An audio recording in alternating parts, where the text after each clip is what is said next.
तो इधर सीएम रेखा गुप्ता पर हमले के मामले में एक और चौंकाने वाला खुलासा ये हुआ है। सूत्र ऐसा बता रहे हैं कि आरोपी राजेश मुख्यमंत्री रेखा पर चाकू से हमला करने की फिराक में था।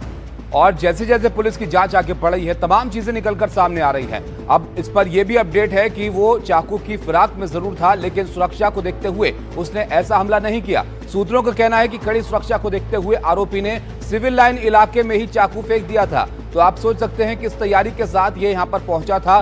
जो जन सुनवाई हो रही थी उसके दौरान ये अंदर दाखिल हुआ, अपनी बात कहने के बहाने मुख्यमंत्री तक पहुंचा और उन पर हमला कर दिया। और अब ये जानकारी आ रही है कि चाकू से हमला करने की ये प्लानिंग कर रहा था, लेकिन सुरक्षा जब इसने वहां पर देखी तो इससे थोड़ा ये घबराया और पहले ही इसने उस चाकू को यहाँ पर फेंक दिया।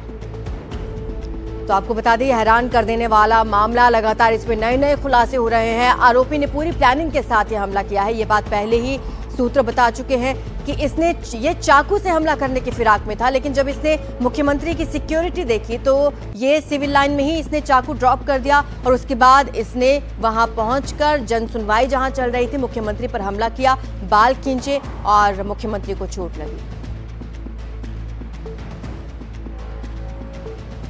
तो अब इस इलाके इस व्यक्ति से पुलिस यहां पर पूछताछ कर रही है और तमाम चीजों को खंगाला जा रहा है कि आखिर कोई और वजह तो नहीं थी इसके इस तरह से हमला करने की, कोई और इसकी मदद तो नहीं कर रहा था। इन तमाम चीजों को अब पुलिस यहां पर देख रही है।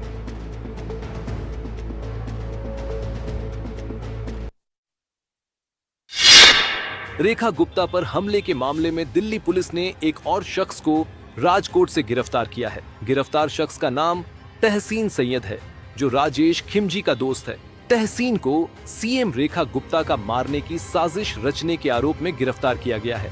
उसी ने राजेश के अकाउंट में 2000 रुपए ट्रांसफर किए थे। तहसीन से पूछताछ में जो खुलासा हुआ है उसके मुताबिक रेखा गुप्ता पर चाकू से हमला करने की योजना थी। कड़ी सुरक्षा देखकर राजेश ने चाकू फेंका। सीएम आवास से पहले राजेश सुप्रीम कोर्ट गया था।